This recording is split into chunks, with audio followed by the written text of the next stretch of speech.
Welcome to the Mostly Traverse City podcast. I'm Julie Bronze. And I'm Don Pichet. Each episode, we introduce you to the real treasure of TC, its people. You're invited to get to know the soul of Traverse City, one story at a time. Enjoy the latest episode of the Mostly Traverse City podcast. Welcome, my friend. Good to see Trevor. you, Don. Tell us a little bit about your connection to Traverse City, Trevor. Sure. Yeah, I'm a native. My mother grew up here in Traverse City. She was born and raised. So many generations of family here. My father actually was stationed here in the Coast Guard. Oh, wow. So that's how he met my mother. They got married here in Traverse City. They had no doubt, he was from Minneapolis. They moved to Minneapolis and they returned to Traverse City for quality of life. I think mom was homesick, and so they came home, and to my benefit. So I got to grow up here in Traverse City. Very lucky. Wow. So a coastie. A coastie. Yeah. That's right. That's kind of cool. It's kind of a unique situation we have here about, people come here and they come back. Yeah. I mean, that's. Well, no doubt. You see it a lot in a lot of different ways, but definitely the Coast Guard's a great example of it. Because, even today, that was my parents making decisions 50 years ago, Yeah. but even today you'll meet people who are stationed here, and when they retire, they really want to move back. Yeah. A lot of them won't even sell their homes. They'll save Right, them just and hold on to them to come back. So there's a housing issue here, but not for the Coast Guard guys No, because the smart ones bought a house and they're renting it to the guys that are following them up. 100%. Well, I think we know several families that we met when they were serving here, and they've either come back or coming back, as soon as they retire, which is kind of. I wonder if they do that like in Mobile, Alabama, or. I don't know. I bet if we charted it, Traverse City probably outperforms I think most we probably cities. do, yeah. Oh, that's why we love this place. So your role in Traverse City, if you're from Traverse City, you know this guy. If you're a frequent visitor to Traverse City, you might know this guy, but probably most people don't know what a huge role you play. Tell us a little bit about what you do for this community. So I am the president and CEO of Traverse City Tourism, and that is the destination organization, not just for the city, but for the region.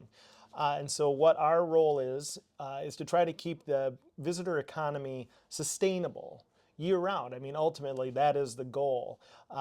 So you're trying to spread demand throughout the year to keep businesses in business and try to keep people as fully employed as we can. And so a lot of times what that means for a place like Traverse City, where we clearly peak in the summertime in demand, is you try to take some of those resources from the success of summer and spread them throughout the year to make sure that fall and winter and spring are also getting attention. Because most of the businesses here, Don, you would agree, this isn't a quiet town, that boards up in the middle of winter like it maybe was 50 years ago.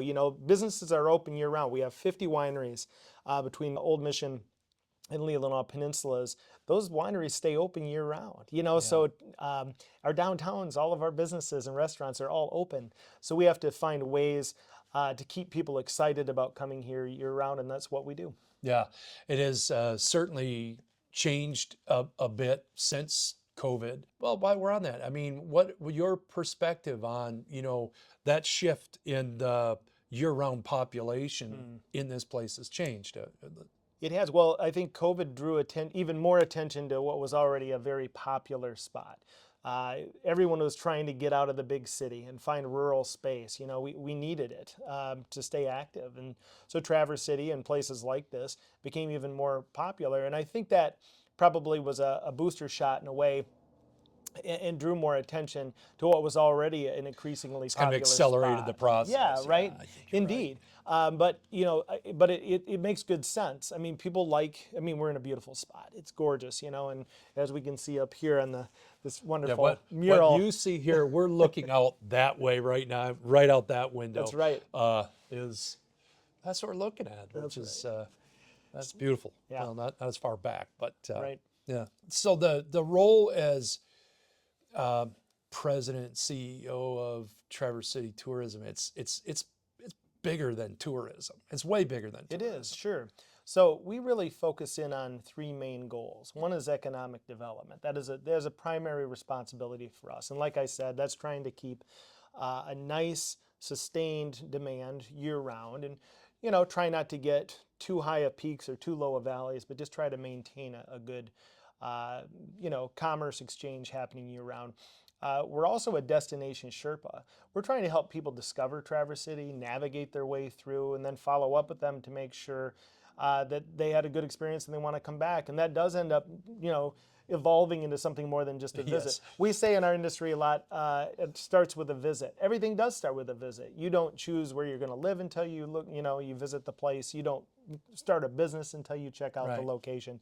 So a lot of our work ends up evolving into other sectors and different life decisions for people in general. And so that also includes the exchange between the businesses and the visitors. So we're not only helping visitors navigate the destination, we're helping local businesses navigate their experience with the customer, that potential visitor coming in. We want to make sure they're getting the most. When people come to town, we want them to spend every dollar they have in their pocket. Yeah, So we yeah. got to make sure we connect dots. You got to go to this winery, you got to go to this but we also restaurant. want them to leave with a smile on their face saying, I want to come back. 100%. Yeah, Yeah, it's all about that experience. Yeah, and I think there's a lot of experiences that people can have in travel where, they blow their whole wad and go, man, I'm never doing that again. Right. And that's, well, I mean, to your credit, Trevor, you and everyone else involved in this organization, there's not very many people that say, I can't wait to come back and blow it all again next Right, year. You right. know? No, we're very lucky. And we do And, get a lot of repeat. And then some people say, you know what, I just want to go there and blow it every day. And I'm Yes. going to stay here for that. And that's kind of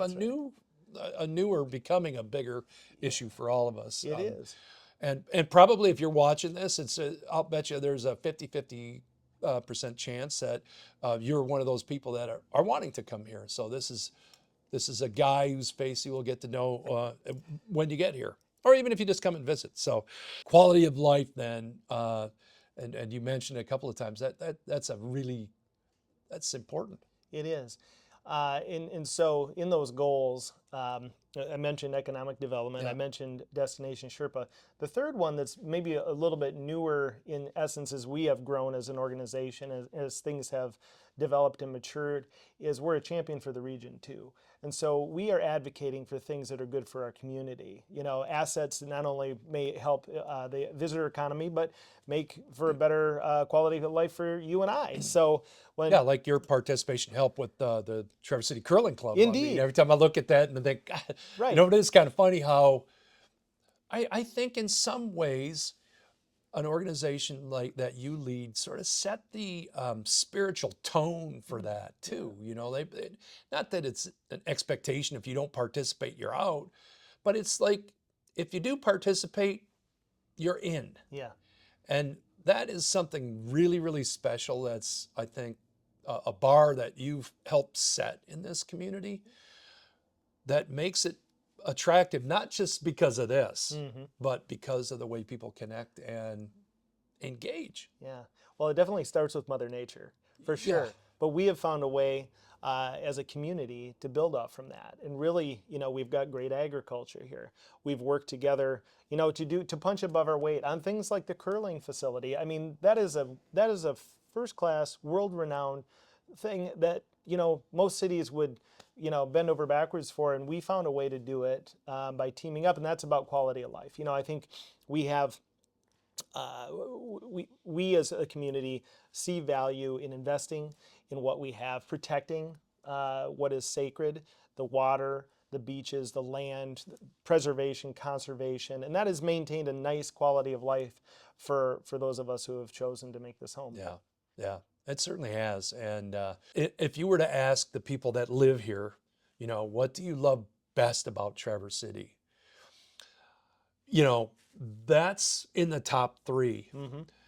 But so is the people that live here. And I think that's probably top of the list. I live in a great community, not just aesthetically, but a community that cares, a community that invests, a community that wants to see good happen. And I think that's also what helps make it attractive. That's almost a palpable feeling that people have when they come here.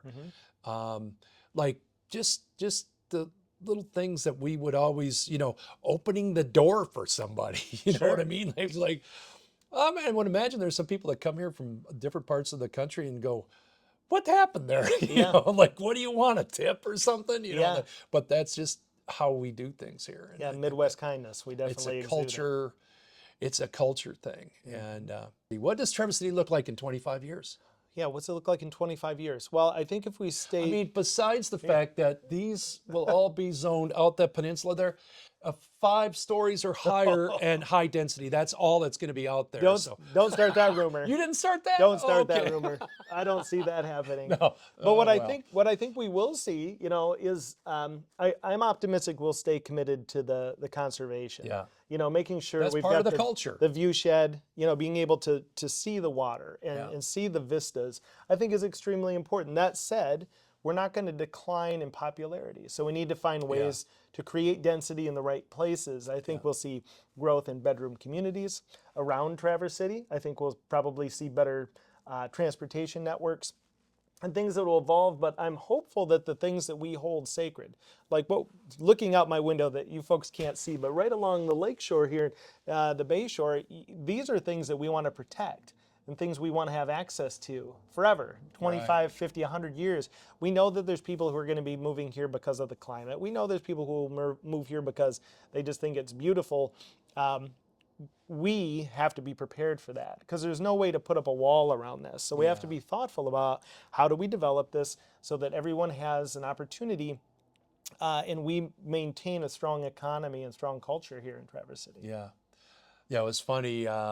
I spent some time with my son this past weekend, and he flies for an airline and spent a lot of time he's going to Miami, which sounds like, oh, great. You had overnight in Miami. And he said, yeah, but the problem is I don't stay on the beach. Right. Okay. I stay on the other side of the intercoastal. You can't even see the water from 28 stories or whatever he said. You can't even see it. And it's kind of hard to think about that. It's flat as a pancake there and we have some elevation, but anyway, people that know you well, what would they say is your superpower? I'm very confident in what I deliver. So even if I'm exaggerating how wonderful things are, it comes from a place of love. Meaning I'm a good spokesperson for the region. So even if, maybe some days I will say we have more wineries than we have, or we have more restaurants. It's all just, it's because in my mind I'm already 25 years ahead. And but I'm an optimist. I think I have proven over the years that, even when things are a little bit tough or, there's challenges, we find the silver linings. And you need to, because at the end of the day, we are living in the most beautiful place on earth. And so that's what we have to remember. And I think people who know me and see me like out there in the world doing my thing, it's normally just a story of optimism. Yeah, I think that you and I are cut from a similar cloth in that way. And I think the evidence would suggest in my 60 plus laps around the sun, is that despite the perceived circumstances of doom and gloom, somehow, some way, we always end up winning on the other side. Yes. And it's a matter of time. And I think the more that we steward what we have, we treat the people around us with respect, good things will continue to happen. There's no law in that. It's just an observation. I don't know when it becomes a law. I don't know who has to stamp a law. In fact, I don't even think that helps at all. No. Let's just observe it. Be nice to people. What you call it, Midwest friendly. Yeah, kindness. Respect the beauty that we live around. Love one another. Let's see what happens. My guess is it's going to turn out. I love your comment, winning. I always say that. Traverse City always wins. That is a pretty common comment out of my mouth because it's true. Even if we have a down year a little bit, we're probably having a better year than everybody else. Yeah. You know what I mean? Yeah. Things are tough, but never as tough Yeah. in Traverse City. And partly because, we have a lot of energy here, a lot of positivity. And people want to be here, and that has saved us in many an occasion. And so I like the word winning, and we do it a lot here, for sure. And it's good to be desired. Indeed. That's okay. I've dealt with that my whole life too, Part of what we do in the Mostly Trevor City podcast is help people understand why it is that we love this place so much by describing a perfect day. What's a perfect day for you in this beautiful place? Geez. Well, there's so many things I like to do, but I rode my bike to work today. I don't live too far, and I find, it's a nice way to kick the day off. And the weather's perfect, and I can see the water, the bay on my ride in. Um, so maybe today is a perfect day. Honestly, I mean, I think it's just being able to find satisfaction in your everyday life. Every day has to be perfect for me. Why would I want to be wanting something else? I want it. I want it now. So for me, I've found a way to make it. I've found a place where I can live, that I can get from my house to my office on my bike and experience Mother Nature. I'm probably going to have a nice lunch downtown somewhere at one of the wonderful restaurants we have. I get to coach my son's baseball team later today. Today is the perfect day. Yeah. Yeah. 'Cause this is So how a we bike live. ride along the bay, stop over here at one of these places, have a little bite to eat. Yeah. That sounds And pretty I work good. with great people, Yeah. and at the end of the day, I'll break bread with my family at home. And I'm living the dream every day. It's a beautiful thing, isn't it? It is. Yeah. We're very lucky. Last question that I have is, some people that are watching this right now, they're saying, that's it, honey, we're going to Traverse City. I don't know how we're going to make it happen, but you heard the rule, like, you just do good things, treat other people with respect, expect to win. Okay. How it's going to happen, you don't know that, even if you think you have a plan. Um, but it is really important to connect. What would you suggest is the best way for people to start to plug in? They made the commitment, they're coming here. Yeah. How do they, or maybe they're just coming here, they're going to kick the tires here for 3 months this Yeah. summer, or, oh God, maybe even 3 months in the winter. You really, Yeah. how would you suggest they plug into the community? Well, before I started here at Traverse City Tourism, I used to be the executive director of the National Cherry Festival.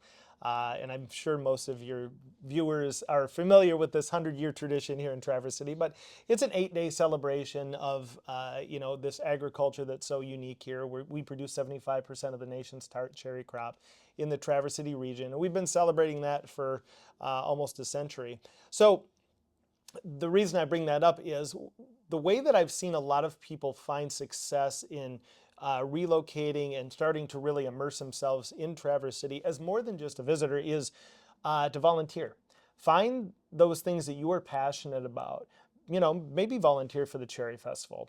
Go pour some beer in the beer tent and talk to some locals, or work the bingo tent or do something fun there, or volunteer at the State Theater downtown. That's a nonprofit. We have, if you can believe it, we have thousands of nonprofits in our region, Yeah. which is far more than most small regions have. So there's a lot of different ways to plug in with one of those causes that will immediately connect you with a network of very passionate human beings who, at the end of the day, just want to see a better, better experience here in this region for everyone at the end of the day. So that's always my recommendation: is get out there and do something, Yeah. like be involved. Get plugged in. Yeah. And, I think just participating, just saying yes to something, and then see where it goes. That's awesome. Hey, before we close up, anything you want to add, or any comments or things you want to? Well, Traverse City is always going to be a beautiful place, a popular spot, right? I think this is you don't need a crystal ball to see that, but I think, as this is probably reaching people who are thinking about being here, we have a high standard here. We have some very strong values, and I think that anyone who wants to be a part of this needs to embrace those things. Because that is what makes it special. If we don't continue to cherish the land and take care of it and take care of one another, then it's not really going to be the same. And I think we want to maintain that quality of life, and it's about values. And I think we've done a nice job of putting emphasis on the things that matter most. Agriculture is very important. The views are very important. The clean water is very important. Sleeping Bear Dunes, it's very important. And so we take good care of them. And so I'd ask that whomever comes, whether you're visiting or relocating, help us take care of this place. It's awesome. Trevor, that couldn't be said any better. And it's no wonder why you don't have this super important role that you do for this community, for this area. And really enjoyed spending time with you on the Mostly Traverse City podcast. Yeah, Thanks thanks, a bunch. Don. Good to see you. Thanks for tuning in to the Mostly Traverse City podcast. If you loved today's story, please be sure to subscribe. Until next time, stay curious, stay connected, and keep living your own kind of magic.